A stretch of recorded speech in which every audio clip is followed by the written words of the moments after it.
Hey travelers, Mag and I here on day 330 of our trip around the United States. We have just crossed into California through Doris, and we now find ourselves on the shores of Indian Tom Lake. For the next 2 days, we will be here in Northern California as we make our way back around into Oregon to wipe out all of these pages we need along the northern section of the state. For today's route, we're going to be covering 330 miles. From here at Indian Tom Lake, we're going to be heading east until we come down and around to Susanville. From there, that's where we're going to hook in and start heading north and west again to bring our day to an end in Four Corners. Today is really all about those DeLorme pages. We have a couple of earth caches on the list, but that's about it. Otherwise, we're just geocaching our way from here to there to make sure we have checks in the boxes all the way along the way. As you know though, even when it's a day with just traditional targets, there's always secrets to be discovered along the way on the road.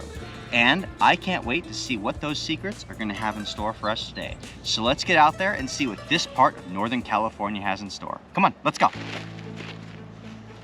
With the sun rising on a new day, we drop out of Oregon into California through Siskiyou County. As soon as we get into California, we immediately turn east, following the state line along Volcanic Legacy Scenic Byway, past Indian Tom Lake and the Lower Klamath National Wildlife Refuge. Established in 1908 by President Theodore Roosevelt, this 50,000-acre refuge was the very first waterfowl refuge anywhere in the United States. We enjoy the many spectacular views out over the water this route provides while it carries us toward the northeast corner of the county into the city of Tule Lake with a population of about 1,000 people. This is a city that was truly built by veterans. In the wake of World War II, a land lottery was held for veterans who were eligible to receive 80 and 160-acre parcels for development. As soon as we come into the city, we immediately come across the Veterans Park, rededicated on Memorial Day of this year. While the original memorial here was quite small, the expanded Veterans Park covers more than half an acre of land.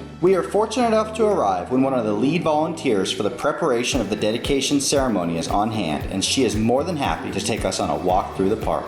Passing under the archway, bearing the emblems of each branch of service, the interpretive panel just off to the side describes the history of veterans in Tule County. There is nothing quite like the sight of all these flags flapping in the wind to really get our morning motivation going. We lose track of time completely until we notice how late the hour has grown on the newly installed sundial. The road carries us through the heart of the more than 1.6 million acre Modoc National Forest. First established as Modoc Forest Reserve in November of 1904, it later became a national forest in 1908 after its transfer to the U.S. Forest Service. Our time spent romping through the woods provided more than ample opportunity to get out of the car and track down a few geocaches.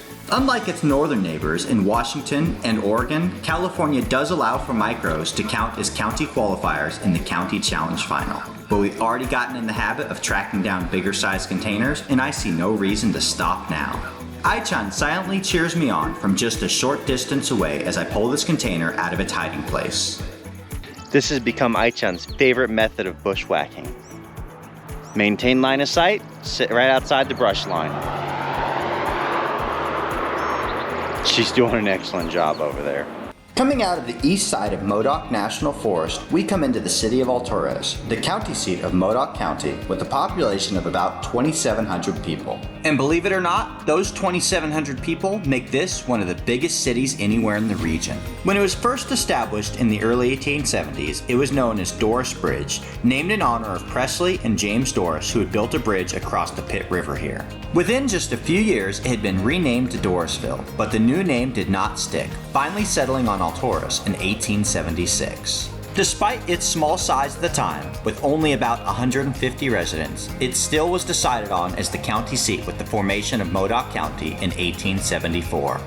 If it seems like we have seen a lot fewer courthouses than we used to, it's because we have. The counties on the West Coast are far bigger than the counties on the East Coast, which means that by default there's going to be less county courthouses. Not only that, but we've also been chasing pages, so we don't often end up at the county courthouses or the county seats. And when we do on the West Coast, they're not always as grandiose buildings as they were on the East Coast. It's the time difference of when they were built as we settled our way from east to west. So for me to come across a grand courthouse like this for Modoc County is a beautiful thing, and it motivates me to see what the rest of the day has in store for us. Just outside of the city, next to the South Fork of the Pitt River, we drop in for a visit at the Modoc National Wildlife Refuge. The 7,000 acres here, fed by snowmelt from the Warner Mountains, provide an oasis for wildlife in this high desert region. Despite the beauty of the Wildlife Refuge though, it is the next target we are really excited about, the last shoe tree we'll be encountering on this journey. I've been anticipating this moment for some time. These are the boots that I wore for the first 6 months of this journey. They are completely worn through, and I had to retire them in Texas. So now that we found this shoe tree, we're gonna add our little donation to it. And a 1, 2, 3, here we go! High up onto a branch in the middle of the tree. As bad as those boots were though, the boots that I've been wearing since have been beat up even that much more. These things are beyond unserviceable. They are falling apart at the seams now, and to add a nail in the coffin, we went out with Truax Outdoors into Pacific Ocean clam hunting, and this was my choice of footwear. So if they weren't already toast before that, they were definitely toast after that. This one didn't fare any better. That big hole that you see right there was a piece of twisted steel that was at ground level facing horizontally. I'm so glad the boot caught it, because otherwise that would have been my foot. Unfortunately, this footwear is also beyond its use now, so we're gonna retire them as well. Up on the tree they go. Let's mix it up with this pair and go with a good overhand throw instead. And there we go. Oh, well, now then what am I gonna wear? We take one last look at this work of art that we've been able to add our small contribution to. Now this tree has some legitimate history. That is half of the counties in the country worth of boots right there between those two pairs. Not a bad deal. Making a quick pass through Susanville as we begin to head north again, we run around the edge of the 1,700 square mile Lassen National Forest. From well above 5,000 feet, we find a great spot to look down on Eagle Lake, the second largest natural lake to be found in the state of California.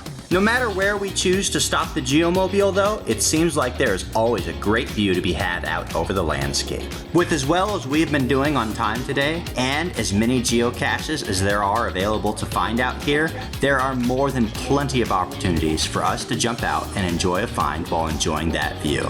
I am also happy to say that unlike yesterday, our geosenses are right on point today, and we have no trouble tracking everything down. The miles of open road between us and our ending point for the day promise lots of finds, and most of them don't require a hike in the woods either. No, most of them allow us to jump out right next to the side of the car and pick up a quick find. I'm very grateful for this too, because there are a lot of places to hide a container in the bushes around the ground zero, but it is the obvious geobeacon that keeps calling my name.